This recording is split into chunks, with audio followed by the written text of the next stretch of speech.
Hello, everyone. Thanks for joining today's webinar hosted by Ziften and Lancope. Today's webinar is titled Extending Network Visibility Down to the Endpoint. First, I just wanted to make some very quick introductions. My name is Josh Applebaum. I'm the Director of Product Marketing at Ziften. Also presenting, we have Peter Johnson, Technical Alliances Engineer at Lancope, as well as our special guest, Matthew Frederickson, who serves as the Director of Information Technology at Council Rock School District. Today's webinar, we're going to be discussing the value of continuous monitoring on both your endpoints and networks, and connecting the dots between the two for a more end-to-end security solution. I'm going to hand things off to Peter Johnson to kick things off. Hey everybody, this is Peter. Just to give you a little bit of brief background on myself, I spent about 10 years or so in IT as a systems and security administrator in the past life. And the reality today is the same as it was then. Security threats are never going to actually go away. In fact, the threats and the challenges we face are continually evolving. The enemies are constantly innovating and trying to defeat whatever precautions and barriers we throw up and put in their way. And the only way really for us to counter this is for security vendors and practitioners like y'all to evolve and innovate in order to combat and mitigate these threats. Yeah, just one thing that will be like a key theme here is really you can't predict future attack behaviors, so you really can't ignore the unknown. You have to be able to be looking at everything, and it's one of the key aspects of staying ahead of future attacks. So you'll see that as a key theme throughout this webinar. Yeah, so to kind of go over the history of threats and how they've evolved over the years, early on, you think back into the 90s, you had viruses, stuff that traveled via email, sneakernet, and on floppy disks or across corporate LANs. Those evolved into worms. This was more of an outgrowth of the spread of the internet and a more connected world. They were quick, spreading, noisy, caused spikes in network activity and traffic. Generally, if you got hit by one, you knew it. They had pretty obvious indicators of compromise. Adding to this was, increased IT asset mobility. People taking their laptops in and out of the enterprise security perimeter. Going to a coffee shop, plugging in, going home, plugging in, disabling security features on their IT assets. Getting infected and bringing an infected device or whatnot back into the security perimeter and infecting machines that way. From there, you had kind of an evolution into botnets, similar to worms but sneakier. They spread, but not as virulently. They're looking to kind of be quiet about it. Keep as many hosts as possible, so that contributes, and kind of powers up their botnets, do whatever nefarious deeds they're planning on, like DDoS and whatnot.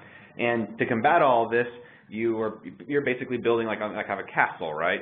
You had your antivirus software, your firewalls, your IDS, your IPS, your reputation-based defenses, DLP, Appleware firewalls, and further complicating things are things like BYOD policies that we have in place, where people are bringing their smartphones and tablets with an array of different apps in there and software that could potentially act as another threat vector. And that kind of leads us to where we are today, which is directed attacks or advanced persistent threats, which bypass many of the traditional security measures that we've put in place and used over the years.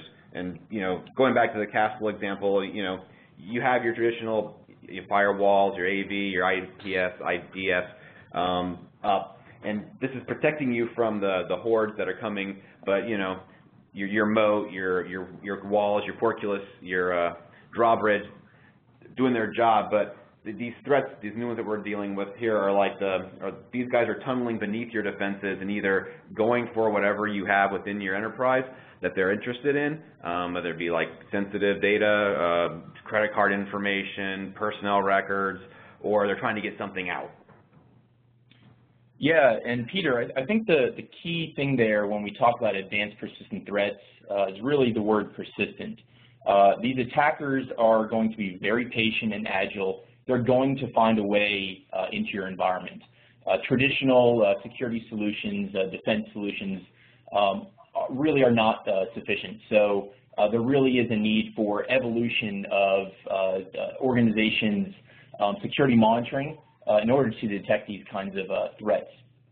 So just a quick question. I wanted to ask Matt a question. Since you're out there in the real world, we're here on the vendor side, but Matt, I wanted to ask you, what kind of threats are you seeing at Council Rock School District? Obviously, you're dealing with a lot of students and teachers. Are you seeing external threats, a lot of internal threats? What kinds of things are you seeing? Well, I'm not really sure that I'd classify the K-12 environment as the real world, but I'll go with that. I'd say that the threats we're seeing the same external threats that everybody else is, but what concerns us really are the internal threats. We've got a lot of kids that have access to YouTube at home, and they watch these videos. They watch TV shows like NCIS, and they're thinking, oh wow, it'd be kind of cool if we could discover the network, if we could get into the servers, if we could access the database. And so what they do is they come into school and they try it because they're not going to try it at home. So I'd say that our focus is more on insider threats than it is on the external threats. Well, thanks for that insight. Right. So, I mean, advanced persistent threats and whatnot, they require a different strategy, and the impact of these kind of attacks is sobering to customers. Just a few statistics and a quote here. FBI Director James Comey has said that at this point in time now, there are basically two kinds of big companies in the United States. There are those who've been hacked and those that don't know they've been hacked.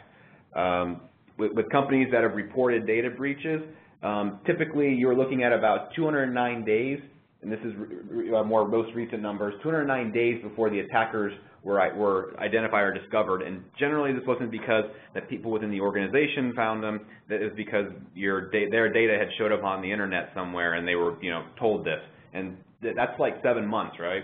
And this is actually an improvement over a couple of years ago where it was almost 8 months, 239 days. In the last year, there were 783 reported data breach incidents involving, depending on the estimates you read, hundreds of millions to billions of compromised records. And the cost to this and the damage that this causes varies wildly depending on what's being exfiltrated, anywhere from a few cents per record to hundreds of dollars per record. But in general, the average lost business cost of a breach is around $3.5 million. And it's interesting that $3.5 million, what it really doesn't take into account is the loss of reputation. Nobody wants to be on the front page of the New York Times, standing in front of the board explaining why they've been breached.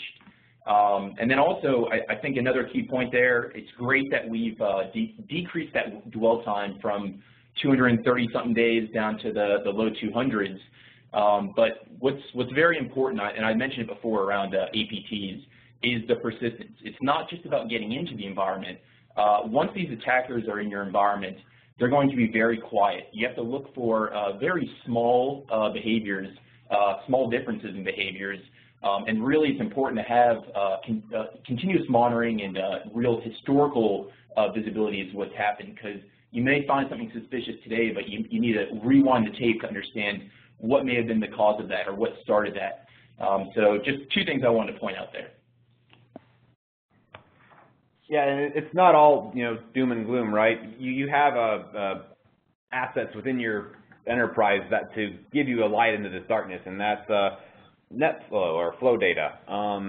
This is a great low-cost monitoring solution. It uses outputs from your existing infrastructure, and generally you only need like a device or two exporting this information to a collector to get a visibility into your network. It's fairly easy to configure. If your device is capable of exporting NetFlow, you just generally enable it. You aren't installing spans or taps.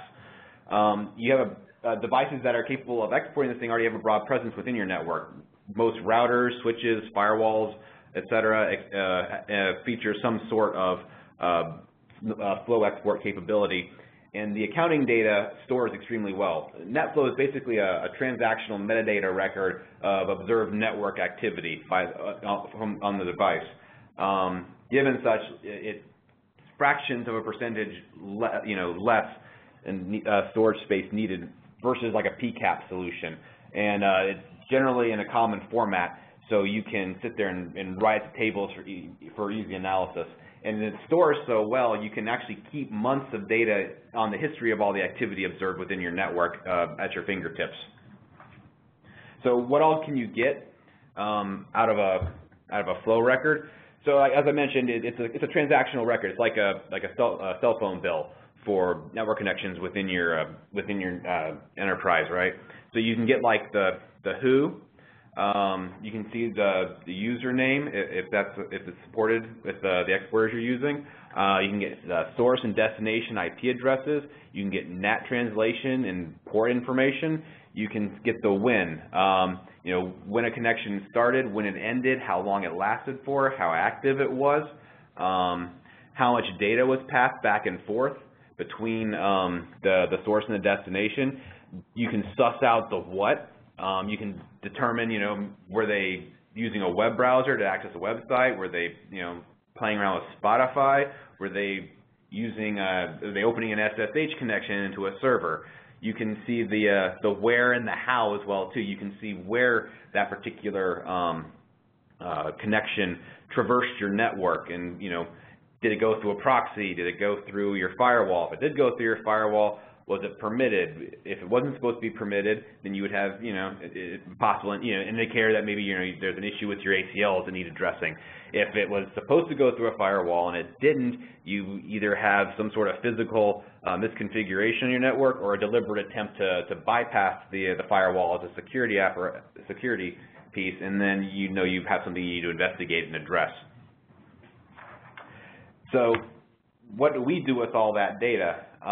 So basically, you point all your flow exporters at our collectors, and we take all that information and we stitch it together and we deduplicate and we begin looking into it and trying to suss out behavior. We take in over 80 different attributes of information from there, like number of concurrent flows, the packets per second, the time of day, rate of connection resets, and we take all that, put it all together, and begin establishing a baseline of expected behavior for hosts and groups of hosts.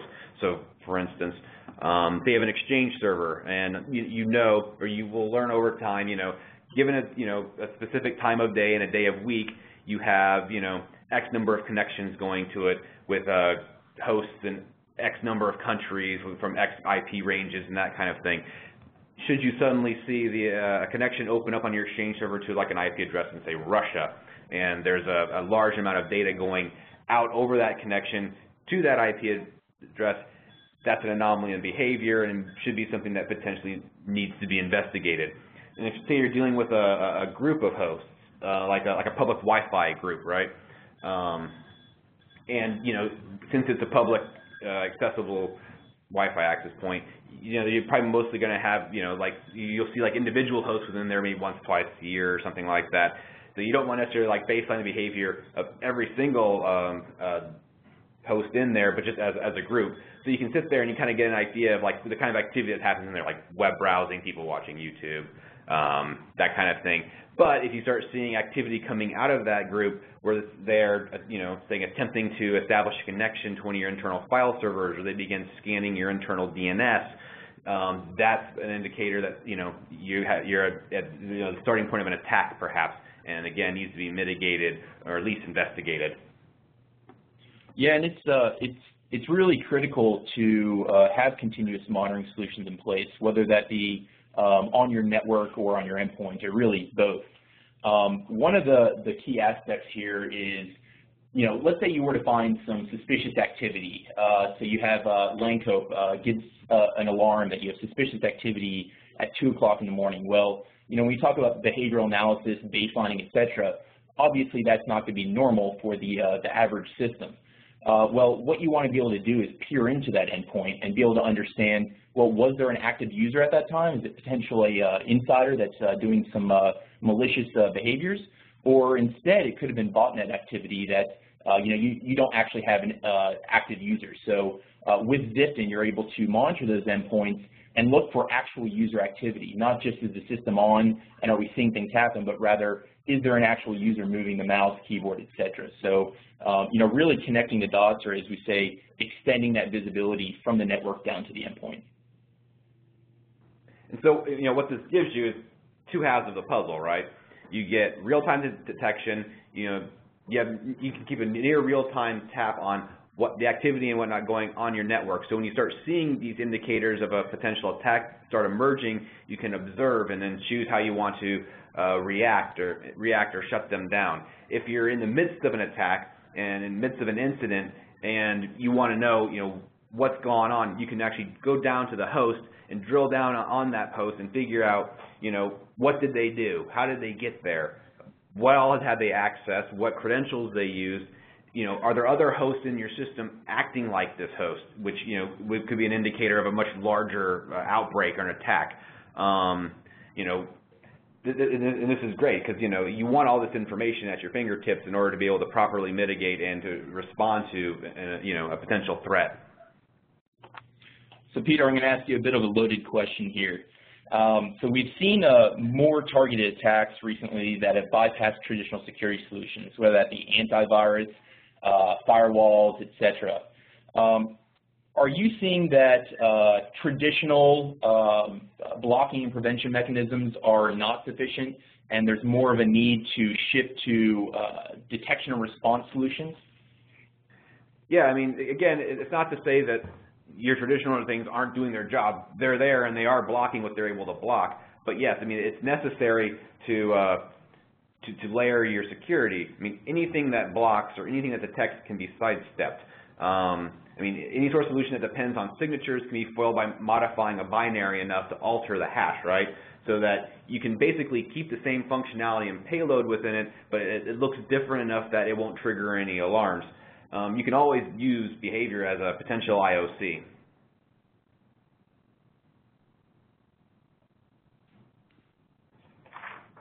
Which leads to this. So here we have, generally within any given incident, 70% of the time to respond to it is spent figuring out that you are under attack or have been attacked. And generally, this puts you out into the crisis region. The information that you were targeted for has already been exfiltrated from your organization and is out on the internet, and you've been told by the FBI, some random person or whatever who's it's their social security information that hey, you've leaked my stuff and it's sitting on the internet, and then that's when it becomes a crisis for you. And as Josh was saying, you're on the front page of the New York Times. But like say, you're in the midst of a data exfiltration event. Say you have Frank from accounting, and you notice him, in the early stages here, and you see him begin, poking systems maybe he shouldn't be poking into. You see him establishing connections. You see him pulling information down to a centralized point, which is generally like precursors of a data exfiltration event. If you can identify what's going on here and then thwart the attack before it actually gets to the point where he's exfiltrated the data out beyond your enterprise, you can avert the crisis. Yeah, and it's really important to shorten that mean time to know. I mean, I think that's really truly important because not only is it about detecting those threats, but also quickly being able to respond to them. One of the things that we always say is, it's not only just about once you have detected something and you have thwarted it, but what do you do after? You have to have that visibility, that historical visibility of what had happened, so that you can prevent future incidents from occurring. And then also by having solutions in place that allow you to more quickly find incidents like this, detect those, thwart them, etc. Your security teams are able to spend more time investigating other threats, which, due to potential lack of resources today, they're currently going undetected. So, it gets you much more than just finding that one threat much quicker and being able to address it, prevent actual data exfiltration or damage from being caused. It also allows you to be more efficient with your existing security teams. Right, and so going back to Frank from accounting, if you been observing him, engaging in activity that appears to be an indicator of compromise, but you want to say a more detailed picture of what's been happening, on their system. Is this Frank actively doing this? Is this some errant process that's, performing these actions? Ziften is great at this, and so what SelfWatch allows you to do is drill into, an event within StealthWatch. And if you have a host that's exhibiting strange behavior and you want to get additional context about what's going on, on that endpoint, you can utilize StealthWatch's enhanced lookup, external lookup feature to pivot from the record for that host and into Ziften and query for additional information. Yeah, so this is really getting into how we connect the dots between network and endpoint, and extend that network visibility down to the endpoint. So the first thing that you'll see if you use these external lookups is you'll notice that you're able to pivot to Ziften. So when you do so, what you're going to see is you'll see that there is the ability to see, for instance, in this case, for that suspect behavior, we have a given source IP address. In this case, it's a 192 connecting to a destination, a 69 destination. Well, we can see here in both cases we have the same MD5 hash that had made that connection. So this is using Ziften's endpoint visibility in order to connect the dots between that network activity and the running process or MD5 hash that was responsible for that. So we can see here that MD5 hash, we can get some more information about that. What are all the systems it's executed on, etc. We can also go on and collect those binary samples. So next what you can see here is we're actually able to automatically, using Ziften's endpoint collector, go out and collect that endpoint, that binary from the endpoint if you want to use it for future analysis, forensics, etc. In this case, you can see we had sent it off to VirusTotal for analysis, and we can see that this thing is actually known malicious. So what you're able to do here with all this information is you're able to take the behavioral analysis that Lancope can provide, peer into the endpoint, and very quickly determine, is this a true threat, or is this something that I can push to the side that really isn't interesting or is really not actually relevant, or maybe is due to normal user behaviors. Sure, and exactly, and this is how the partnership between Lancope and Ziften empowers the security professional with knowledge and visibility into the activity across the network and down to the endpoint, so they can make informed decisions about what they're seeing. And again, like the saying goes, knowing is half the battle. G.I. Joe. So I think we're going to hand things off now to Matthew Frederickson, again, Director of Information Technology at Council Rock School District, talking about how he's using Ziften and Lancope together and really what he does on a day-to-day basis, etc. So Matt, we're going to kick things off to you. Thanks. So what I'd like to do is start off with kind of an overview of the district to give people kind of a perspective of why these tools are so critical to us. We are the 12th largest school district in the state of Pennsylvania. There's roughly 500 school districts. We serve around 11,200 students. We have a staff of about 1,300 full-time employees. We have 2 high schools, which are grades 9 through 12. We have 3 middle schools. We have 10 elementary schools. The district itself is spread out over 72 square miles. And if I'm in the northern part of the district and I decide to go to the southern part of the district, it can take me about 45 minutes to get from the furthest north school to the furthest south school. That's providing that I obey all traffic lights and stop signs. The entire department for IT is myself, my secretary, and I have 8 staff, and we service or support on a daily basis around 13,000 users. And we don't have an independent security team. We don't have a separate networking team. Basically, each person in the department has specific roles that they handle. One of the roles that I handle as the director of the department is I am the security team. So if we talk a little bit about my network infrastructure, just to give you a general idea of what I have, we're a Microsoft Active Directory shop. We're mostly Windows. We have a few Macs out there in the graphic arts departments, and we have a few iPads floating around. We have around 5,000 endpoint devices, laptops, and desktops throughout the district that we're concerned about on a daily basis. We are fortunate enough to have fiber between all of our buildings, so we're running at a gig. We have a 300 meg connection to the internet. I've got a ASA firewall. I've got a Cisco core switch where I'm getting all my NetFlow data from. And we have a content filter, which is required by law for federal law and state law for us to filter all content and access to the internet. Now, as far as my security concerns go, every year Verizon puts out a data breach investigation report. And I always find this report fascinating to read, and I think that the chart's a little skewed when it comes to K-12 education. If you'll notice on this graph where it shows the internal threats are way low, and it shows the external threats are way high, it's kind of the opposite in a school district. And the reason for that is, as I had mentioned before, I've got middle school kids and I've got high school kids. And they watch YouTube videos and they see things online and they do a little bit of investigating in classroom. And they're wondering, well, how do the computers work and how do the networks work? And they're curious, and kids are curious. And we have a safe and secure environment. That's what schools are all about. So they kind of feel comfortable coming in here and doing really boneheaded things. A couple of years ago, we discovered that at both of our high schools, there were 2 clubs that were unofficial clubs. And every year the seniors would pass down to the juniors and the sophomores what they had discovered about the network and the network security. And a couple of years ago, we had a couple of students actually trick one of my technicians into logging onto a machine as an administrator to fix a problem, got the information they needed, and then were able to get into the network and start scanning the network and discovering servers and all of that good stuff. And we were able to stop them. But what that did was it was a really eye-opening experience for us in terms of saying, hey, you don't really have the tools you need. If somebody's coming in here and they're being malicious, how would you stop it? So what we did is we decided we'd go with a kind of an integrated approach. The first thing we did is we went out and we looked for what are the best practices in the industry.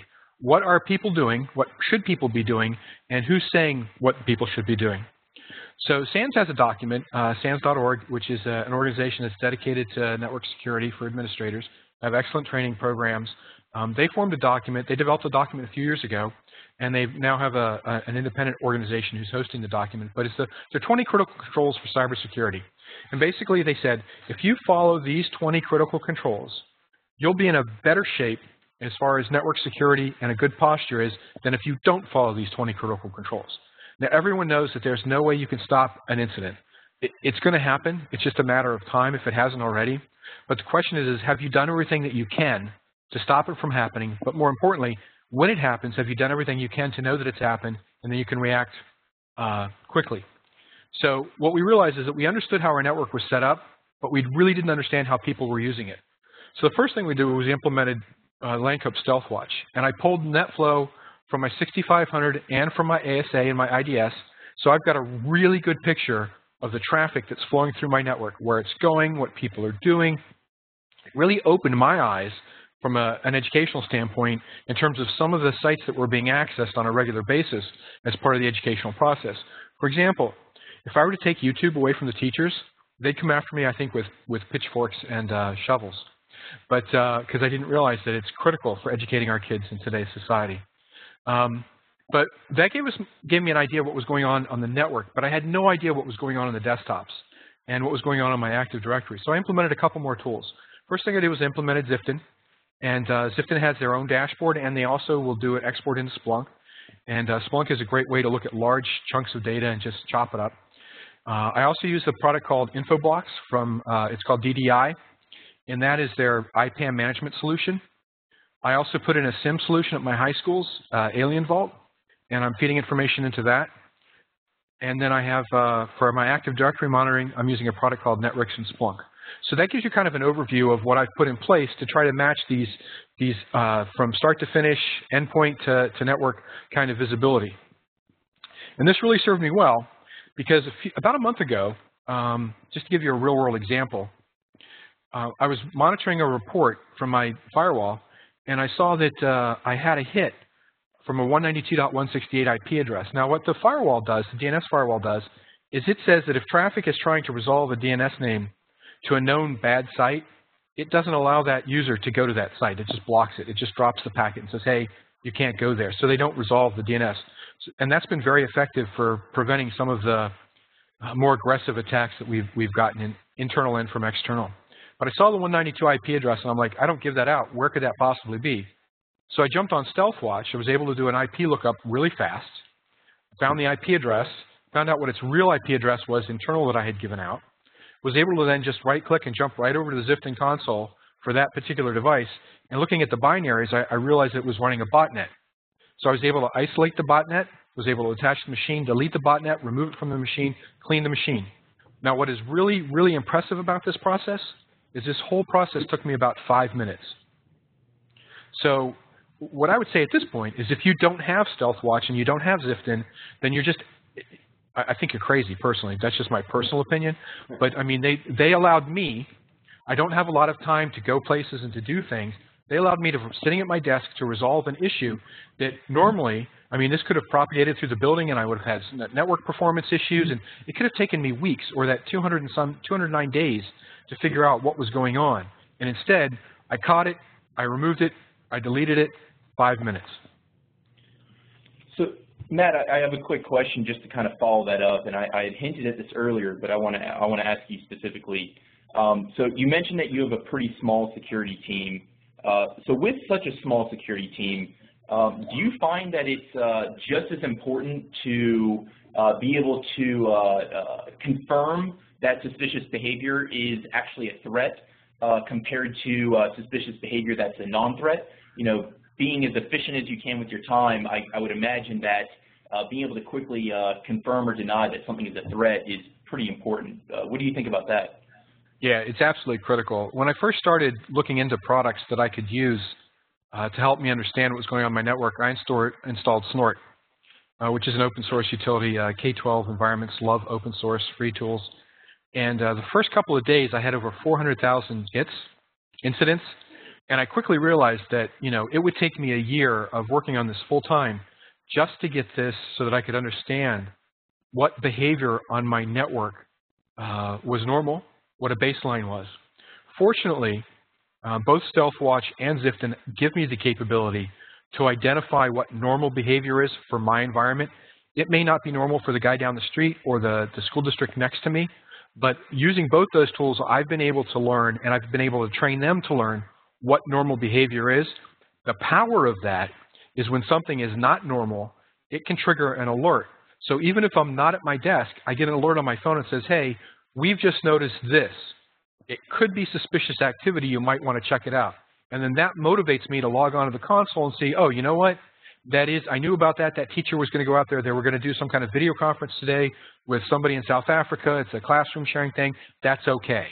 Normally, my teachers don't normally share traffic with South Africa. So that's an example, Josh, of where by knowing what normal is, I can now identify what abnormal is. Well, Matt, you know, thank you so much for joining us on this webinar as our guest today, and also sharing how you're using solutions in general, as well as Ziften and Lancope, and again, combining the two of those to extend that visibility from your network to your endpoint to very quickly find and address threats. I want to hand things off to Peter Johnson again for a moment. Peter's going to go through some of the Lancope StealthWatch use cases. Yeah, so in addition to the threat detection and incident response stuff I kind of already covered, SelfWatch enables you, just by virtue of it collecting all this, you know, useful network data, to do a number of other things too. I mean, you can get good visibility into east-west traffic and monitor that. You can be aware of the kind of applications that are running on your network, like, you know, and based on that and based on what you're seeing, you can, you know, do capacity planning. If you know that, you know, regional office A is connecting to, you know, corporate office B, and they're using X amount of bandwidth, you know, you can get, you know, get an idea of the type of pipe you're going to have connecting them. It also allows you to do performance monitoring, so you can see and adjust things as necessary. And then if you're experiencing issues, you can, you know, dive in, do some troubleshooting, and see, you know, if the slow response rate you're getting from servers is a product of, you know, network congestion, or if it's just something on the server running slowly, and, you know, they need to upgrade the hardware there as a result. You can also do things like user monitoring, integrating with Cisco ISC. You can monitor privileged access, so you can see if, you know, the users you want touching and connecting to the servers that you have out there are the ones you want actually touching them, or if there's anything unusual going on. And you can also use this to enforce policies. So when you put down, you know, you put these limitations in place, you can check and make sure that no one's attempting to try sidestep or get around them. So thank you, Peter. I'm going to jump in and kind of do the same thing. I'll go through some of the use cases for the Ziften solution. So again, Ziften's a endpoint continuous monitoring solution. One thing I may not have really hit on earlier, when I mention endpoints, I'm not just talking about laptops and desktops, but also including servers. So really trying to give end-to-end visibility across all devices in the enterprise space. Getting into some of these use cases, again, continuous monitoring really is king. Being able to have visibility into everything that's happening, both that endpoint activity, user activity, and as I showed you earlier, gaining that network attribution to be able to peer into the endpoint, take network activity that you may be seeing from Lancope, from your firewall, etc., and be able to understand exactly what was responsible for that. In addition, real-time detection. So we have many different indicators of compromise, also the ability to pull in custom threat intelligence. Also, once you do detect an incident, you need to also be able to respond to that. So, rapid forensic investigation. So investigate it and figure out, is this truly a threat? We can figure out, for instance, who is patient 0? Has anything changed since then on those systems or a group of systems? Was there potential lateral movement? And then once we have that, we have to look into the incident response aspect of it. So things like endpoint network quarantine, threat termination, remediation, etc. And the last thing, when we talk about how traditional blocking and prevention is necessary but not necessarily sufficient, Ziften has a strong compliance aspect as well, looking for some of those preventative aspects. So, is antivirus running? You want to know in real time if antivirus gets shut down.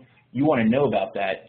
Looking for vulnerabilities, whether it be operating system, application vulnerabilities, or hard drive encryption. If your hard drives are expected to be encrypted and all of a sudden encryption gets turned off, you need to know about this. So these are just some of the things that you can use the Ziften solution for. And again, really combining the two of these, when you talk about Ziften plus Lancope, it really is an extensive solution. And I'll quote Matt here in saying, you're foolish to not have them. So thank you for that, those words of advice, Matt. No problem. Hey, Josh, can I just jump in real quick? There's one thing that I wanted to hit on that we're doing here at Council Rock that because we have both of these products, you guys both mentioned capacity planning. And I can't talk about how valuable that is to me. Every year, I have to make the decision which computers are old and need to be replaced. And it's always been a difficult decision for me, as well as from a network perspective standpoint, where am I starting to experience choke points? Where do I need to add a couple switches? Where do I need to refresh switches and stuff? And over the last couple of years, I've become so reliant on the data that I get from these devices that a friend of mine asked me the other day, how do I decide which computers to replace? And I was dumbfounded and I'm like, well, let's see, before I had Ziften and Lancope, I guess whoever bribed me, I'm not really sure. So it's really become, the endpoint, the visibility, we could talk about that for hours. It is critical and it is necessary. You got to have it. But just from the capacity planning standpoint, it has been so valuable to me to go to the school board and say, look, these are the machines we need to be replaced. And if they say why, I can say, well, in addition to their age, let me show you how they're being used. Or when I say I need to refresh the switches in this building, I go, why? Well, let me show you what it's doing, how it's impacting the educational experience for the children because they don't have the bandwidth they need, or it's just time to replace them. So I just wanted to throw that out there because you both mentioned capacity planning, and a lot of times people have no idea what that means. And I just wanted to, at Council Rock, that's how we're using that concept. Thanks, Matt. I think we have, it looks like a couple questions here, and by the way, we do have some time left, so if you do have any questions, please do feel free to enter them to the chat window, and we'll definitely answer those. So